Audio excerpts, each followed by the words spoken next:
जय हिंद दोस्तों, कैसे हैं? उम्मीद करता हूँ आप लोग अच्छे होंगे और दी एक्सपर्ट जीएस पॉइंट में आप लोगों का भी स्वागत है। तो बहुत दिन से इतिहास का क्लास नहीं लेके आ रहा था, कुछ तकनीकी समस्या था। तो आज मैं पुर्तगाली गवर्नर के बारे में पढ़ेंगे। इससे पहले मैं पढ़ा था वास्को डिगामा के बारे में, ठीक है, जो उसको दफनाया गया था। कहाँ दफनाया गया था? कोचिन में दफनाया गया था, ठीक है। तो आगे में पढ़ेंगे। हेडिंग में दे दिया पुर्तगाली गवर्नर। पुर्तगाली गवर्नर जो भारत में आया था, उसके पहला पुर्तगाली कौन था उसके बारे में पढ़ेंगे। जैसे पुर्तगाली पहला गवर्नर जो था फ्रांसिस्को डी अल्मीडा, ठीक है। इसका हम नाम लिख देते हैं।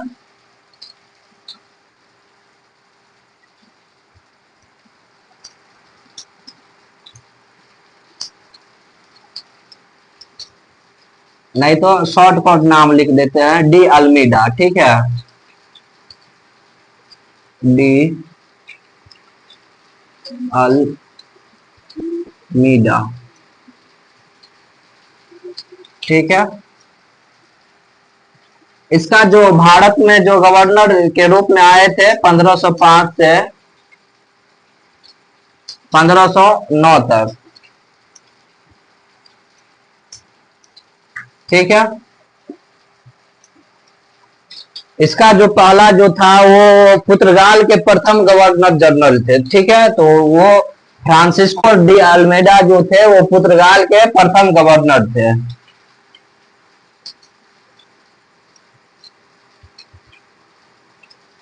पुर्तगाल के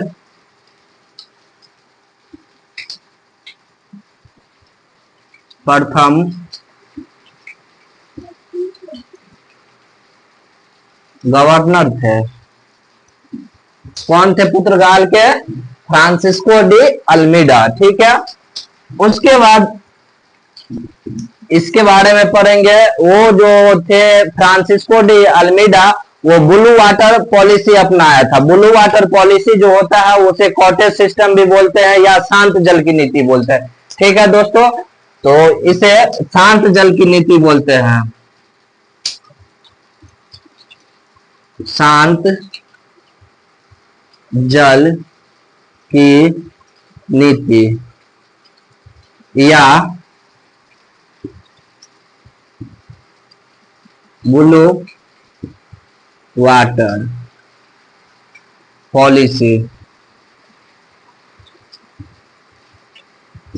ब्लू वाटर पॉलिसी वो लागू किया था, ठीक है दोस्तों। ब्लू वाटर पॉलिसी वो इसीलिए लागू किया था क्योंकि वो उसका मानना था कि वो हिंद महासागर और अरब सागर के बीच फिगर के माध्यम से आप लोगों को बता देते हैं।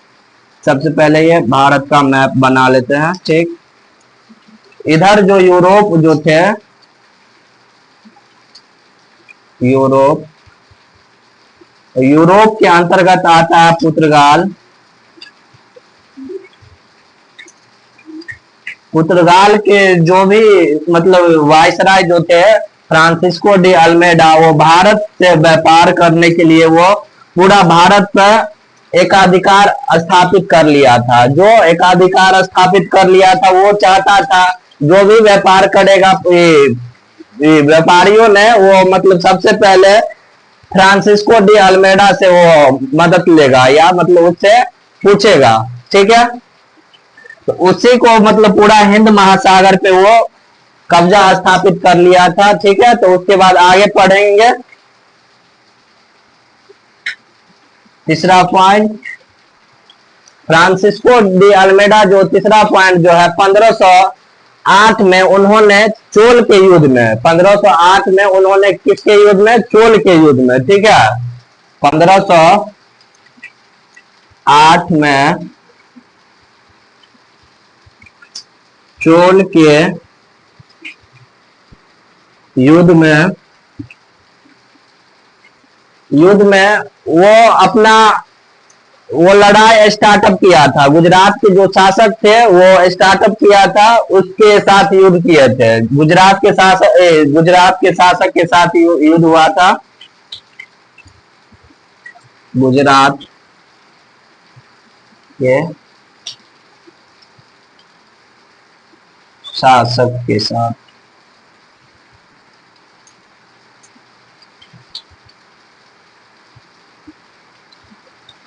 ठीक है। उसके बाद वो युद्ध करने के बाद वो मतलब युद्ध जीत जाता है, उससे वो अधिकार स्थापित कर लेता है, जिसे वो महमूद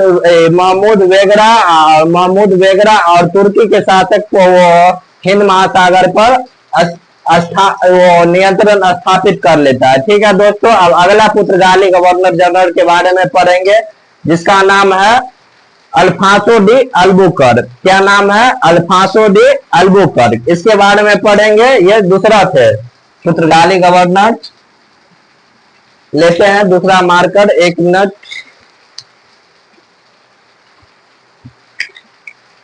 दूसरा जो गवर्नर थे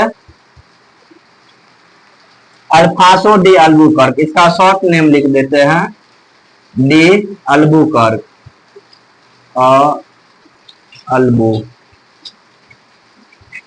अल्बुकर्क। ठीक है, इसके बारे में आप पढ़ेंगे अल्फांसो डी अल्बुकर्क के बारे में। उसने वो भारत में पुर्तगाली शक्ति का वास्तविक संस्थापक माना जाता था। अल्बुकर्क को पुर्तगाली शक्ति का वास्तविक संस्थापक माना जाता था। किसको माना जाता था? अल्बुकर्क को माना जाता था वास्तविक संस्थापक पुर्तगाली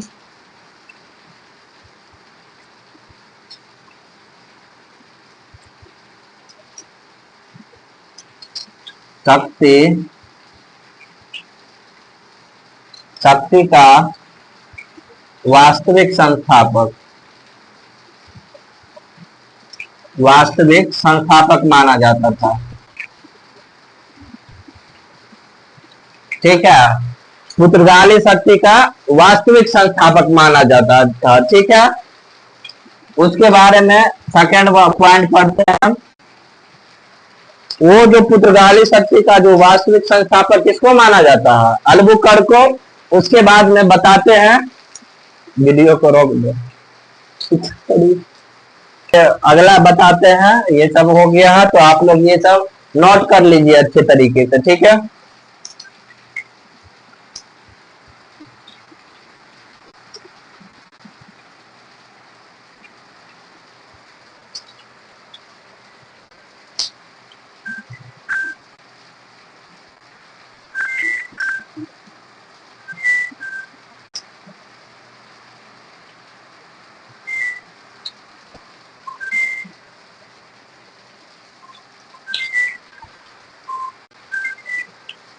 दूसरा है अल्बुकर्क डी अल्बुकर्क।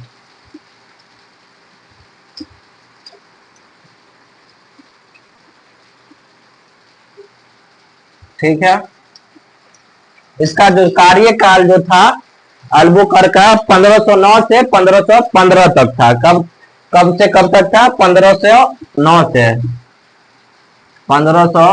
से 1515 तक था। ठीक है, इसके बारे में बता दिए हैं। भारत में पुर्तगाली शक्ति का ये वास्तविक संस्थापक उसे माना जाता था। तो हम लिख देते हैं, आप लोग अच्छे से लिख लीजिएगा और अपने नोटबुक में और उसे याद कीजिएगा, ताकि बिहार पुलिस हो या बीपीएससी या जो भी एग्जाम में हो, बहुत इंपोर्टेंट ये है क्वेश्चन।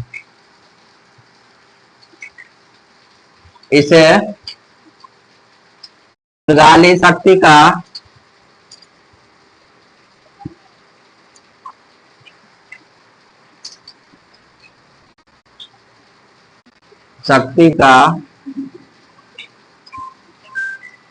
वास्तविक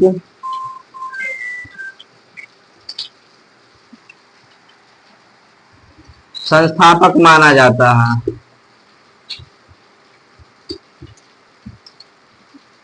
ठीक है, उसके बारे में उसके बाद अगला पॉइंट बताएंगे। उसने 1510 ईस्वी में, अगला है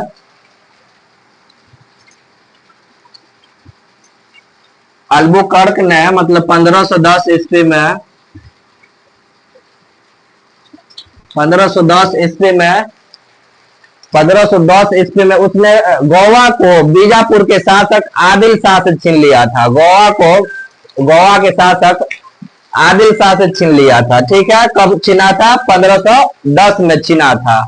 गोवा के बीजापुर के शासक कौन थे? आदिल शाह से छीनकर 1510 में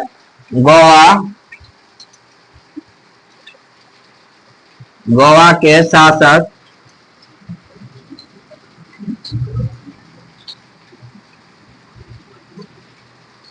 आदिल शाह से छीनकर वो अपना अधीन कर लिया था। पुर्तगाली जो अपना अधीन कर लिया था। ठीक है, उसके बाद बता रहे अगला पॉइंट। तीसरा पॉइंट में ये है, अल्बुकर्क ने 1511 ईस्वी में मलक्का तथा और 1515 में फारस की खाड़ी में वो अपना युद्ध हुआ था। 1511 ईस्वी में, कब? 1511 ईस्वी में, 1511 ईस्वी में मलक्का और 1500 कब था? 1515 में फारस की खाड़ी, 1515 में फारस की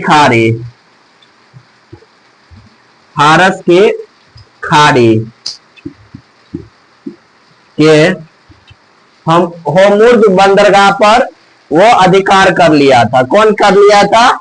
वो अल्बुकर्क कर लिया था। मलक्का में 1515 में वो अधिकार किया था। उसके बाद 1515 फारस की खाड़ी जो होर्मुज बंदरगाह पे है। ठीक है दोस्तों, उसके बाद अगला, अल्बुकर्क ने भारतीयों से विवाह नीति का प्रोत्साहन किया था। अल्बुकर्क विवाह नीतियों से प्रोत्साहन किया था। वो बोला था जो भारत के जितने भी औरत है वो मतलब उसे पुर्तगाली व्यक्ति से शादी कर सकता है, उसके लिए कोई मतलब विरोध नहीं किया था। तो वो अल्बुकर्क ने भारतीय विवाह नीति को प्रोत्साहन किया था। भारतीय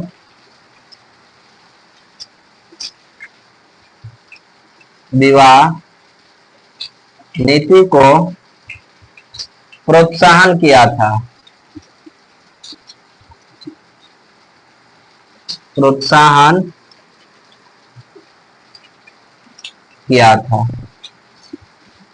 ठीक है, उसके बाद वो सती प्रथा का विरोध किया था। वो सती प्रथा मतलब क्या होता है? सती प्रथा वो होता है, मान के चलिए अगर कोई महिला का वो मर्द वो मर जाता तो उस महिला को भी उसी चिता पे जला दिया जाता था, जिंदा ही में उसको जला दिया जाता था। तो वो सती प्रथा को विरोध किया था। ठीक है, तो आप लोग समझ गए होंगे सती प्रथा। उसके बाद आगे बताएंगे। ठीक है, ये हो गया। उसके बाद अगला बताएंगे, अगला जो है नूनो द कुन्ना जो है, और उसकी अल्बुकर्क की मृत्यु कहाँ हो गया था? ये तो पता होगा, गोवा में ही हो गया था। कहाँ हो गया था?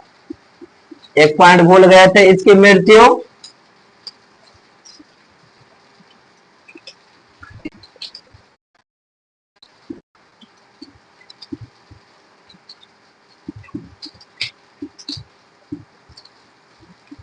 अब अगला पढ़ेंगे पुर्तगाली तीसरा जो गवर्नर थे, अगला पढ़ेंगे नूनो द कुन्हा के बारे में। ठीक है दोस्तों, तो आप लोग बने रहिए, मैं मिटा रहा हूं।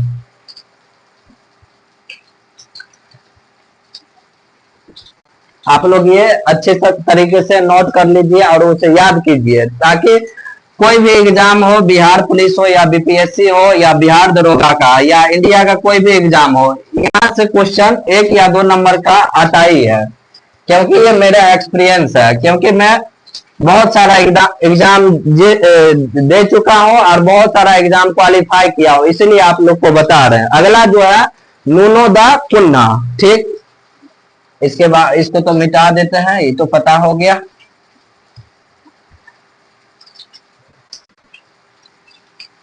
नूनो द कुन्हा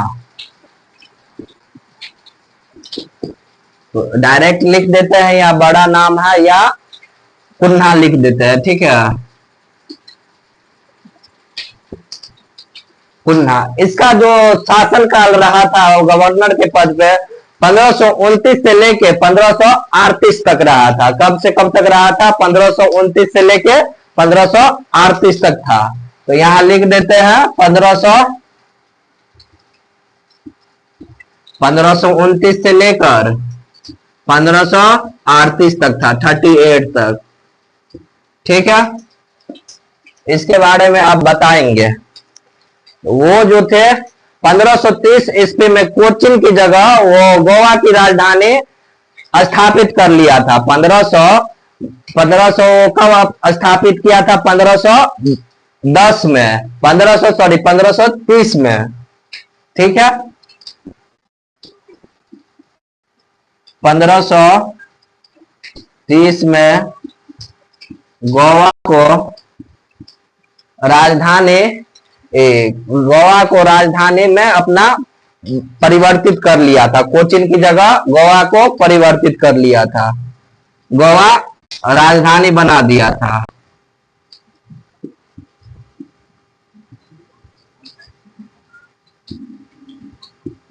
बनाया था। तो इसका पहले राजधानी कहाँ था? कोचिन में। ठीक है, उसके बाद अगला पॉइंट पढ़ेंगे। अगला पॉइंट, दूसरा पॉइंट में ये है, उन्होंने 1534 ईस्वी में बेसिन तथा 1535 ईस्वी में द्वीप पर अधिकार कर लिया था। उसने 1534 ईस्वी में बेसिन और 1535 ईस्वी में द्वीप पर अधिकार कर लिया था। ठीक है, तो ये लिख देते हैं। तो 1500 कब किया था? 1534 ईस्वी में बेसिन पर, 1534 ईस्वी बेसिन पर, और 1500 कब किया था दूसरा अधिकार? 1535 ईस्वी में। कहा किया था? द्वीप पर, 1535 ईस्वी में द्वीप पर अधिकार कर लिया था,